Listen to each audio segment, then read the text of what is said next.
Hi everyone welcome back. ನೀವು ನೋಡ್ತಿದ್ದೀರಾ student solution YouTube channel KAR T T ಅಪ್ಡೇಟ್ಗೆ ಸ್ವಾಗತ. ಅಫಿಷಿಯಲ್ ನಿಮಗೆ ಆಲ್ರೆಡಿ ನಿಮಗೆ ಫೈನಲ್ ಕೀ ಆನ್ಸರ್ ಕೂಡ ಬಂದಿದೆ. ಈಗ ನಿಮಗೆ ಕ್ಲಾರಿಟಿ ಸಿಕ್ತು ಅನ್ಕೋತೀನಿ ನಿಮ್ದು ಎಷ್ಟು ಕೂಡ ಮಾರ್ಕ್ಸ್ ಬರುತ್ತೆ ಅಂತ. ಇವತ್ತಿನ ವಿಡಿಯೋದಲ್ಲಿ 82 ಎಲಿಜಿಬಲ್ 89 ಎಲಿಜಿಬಲ್ ಕನ್ಫ್ಯೂಷನ್ಸ್ ಕೂಡ ಇರುತ್ತೆ, ಅದನ್ನ ನಿಮಗೆ ಕ್ಲಾರಿಟಿಯನ್ನು ಕೊಡ್ತೀನಿ. ಚಾನಲ್ಗೆ ಸಬ್ಸ್ಕ್ರೈಬ್ ಆಗಿ ವಿಡಿಯೋ ಇಷ್ಟ ಆದರೆ ಲೈಕ್ ಮಾಡಿ. ನೀವೇನಾದರೂ SC ST ಅಥವಾ ಕ್ಯಾಟಗರಿ 1 ಅಥವಾ PWD ಕ್ಯಾಂಡಿಡೇಟ್ಸ್ ಆಗಿದ್ರೆ ನಿಮಗೆ ಎಲಿಜಿಬಿಲಿಟಿ ಅಂಕ ಬಂದ್ಬಿಟ್ಟು ಶೇಕಡ 55% ಆಗಿರುತ್ತೆ. ಅಂದರೆ ನೀವು 150ಕ್ಕೆ ಕಡ್ಡಾಯವಾಗಿ ನೀವು 82 ತೆಗಿಬೇಕಾಗುತ್ತೆ. 82 ತೆಗೆದ್ರು ನಿಮ್ಮನ್ನ ಪಾಸ್ ಅಂತ ಹೇಳಿ ಕನ್ಸಿಡರ್ ಕೂಡ ಮಾಡ್ತಾರೆ.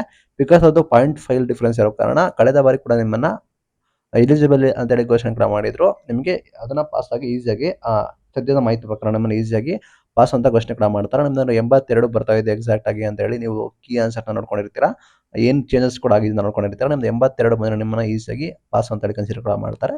ಅಂಥವ್ರು ಡೋಂಟ್ ವೆರಿ. ಇನ್ನು ಅದರದೇನು 82 ಹೊರತುಪಡಿಸಿ 83 ಅಥವಾ 83 ಮೇಲೆ ಇದ್ರೆ ನಿಮಗೆ ಆರಾಮಾಗಿ ನೀವು ಎಲಿಜಿಬಲ್ ಕೂಡ ಆಗ್ತೀರಾ. ಯಾರೆಲ್ಲ SC ST ಕ್ಯಾಟಗರಿ 1 ಇದ್ದೀರಾ. OBC ವಿದ್ಯಾರ್ಥಿಗಳು ನೋಡಬೇಕಾಗುತ್ತೆ. OBC ವಿದ್ಯಾರ್ಥಿಗಳು ಕಡ್ಡಾಯವಾಗಿ 90 ತೆಗಿಬೇಕಾಗುತ್ತೆ. ಬಿಕಾಸ್ ನೀವು 85 ನೀವು ತೆಗೆದ್ರೆ ನೀವು ಕೂಡ ಎಲಿಜಿಬಿಲಿಟಿ ಆಗೋದಿಲ್ಲ. ಬಿಕಾಸ್ ಕಡ್ಡಾಯವಾಗಿ ನಿಮಗೆ 60% ತೆಗಿಬೇಕಾಗುತ್ತೆ. ಔಟ್ ಆಫ್ 150 ನೀವು ಇಲ್ಲಿ ನೀವು ಕಡ್ಡಾಯವಾಗಿ 90 ಅಂಕಗಳನ್ನು ತೆಗಿಬೇಕಾಗುತ್ತೆ. 85 ತೆಗೆದ್ರು ನಿಮಗೆ ಎಲಿಜಿಬಿಲಿಟಿ ಆಗೋದಿಲ್ಲ. ಬಿಕಾಸ್ ಯಾಕೆ ಅಂದ್ರೆ ಅಲ್ಲಿ 82 ತೆಗಿಬಹುದು. ಯಾಕಂದ್ರೆ ಬಿಕಾಸ್ ನಿಮಗೆ ಇಲ್ಲಿ ಪಾಯಿಂಟ್ ಯಾವುದೇ ರೀತಿ ವ್ಯತ್ಯಾಸ ಕೂಡ ಆಗೋದಿಲ್ಲ.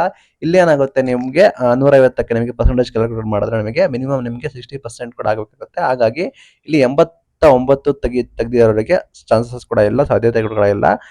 ಎಕ್ಸೆಪ್ಟ್ ಬಂದ್ಬಿಟ್ಟು ಇಲ್ಲೊಂದು ಗ್ರೇಸ್ ಸಿಕ್ಕಿದೆ ನೋಡಿ ಯಾವುದೋ ಒಂದು ವಿಷಯದಲ್ಲಿ, ಅದನ್ನ ಬರ್ತಿದ್ರೆ ಅವರಿಗೆ ಬಾರ್ಡರ್ ಇದ್ರೆ ಸಾಧ್ಯತೆಗಳು ಕೂಡ ಇರ್ತವೆ. ಬಿಕಾಸ್ ಯಾಕೆ ಅಂದ್ರೆ ಇಲ್ಲಿ 82 ಅಲ್ಲಿ ಕನ್ಸಿಡರ್ ಮಾಡೋ ಕಾರಣ ಅಲ್ಲಿ ಕೂಡ ನಿಮಗೆ 0.5 ಬಂದ್ರೆ ನಿಮಗೂ ಕೂಡ ಕನ್ಸಿಡರ್ ಕೂಡ ಮಾಡೋ ಸಾಧ್ಯತೆ ಕೂಡ ಇದೆ. ಯಾವುದು ಒಂದ್ಬಿಟ್ಟು ಕ್ವಶನ್ ಡಿಲೀಟ್ ಆಗಿದೆಯಲ್ಲ ಅದೊಂದ್ಬಿಟ್ಟು ಪರ್ಟಿಕ್ಯುಲರ್ ಸಬ್ಜೆಕ್ಟ್ ಅಷ್ಟೇ, ಅವರಿಗೆ ಮಾತ್ರ ಚಾನ್ಸಸ್ ಕೂಡ ಇರುತ್ತೆ. ಅದನ್ನ ಬಿಟ್ಬಿಟ್ಟು ಇಲ್ಲಿ ಯಾವುದೇ ರೀತಿ ನಿಮಗೆ ಡಿಲೀಟ್ ಆಗಿಲ್ದಿರೋ ಕಾರಣ ನಿಮಗೆ ಯಾರೆಲ್ಲ ಇದ್ದೀರಾ 89 ಅವರಿಗೆ ಚಾನ್ಸಸ್ ಕೂಡ ಇಲ್ಲ. 82 ಇದ್ರೆ ನಿಮಗೆ ಆರಾಮಾಗಿ ನೀವು ಎಲಿಜಿಬಲ್ ಕೂಡ ಆಗ್ತೀರಾ.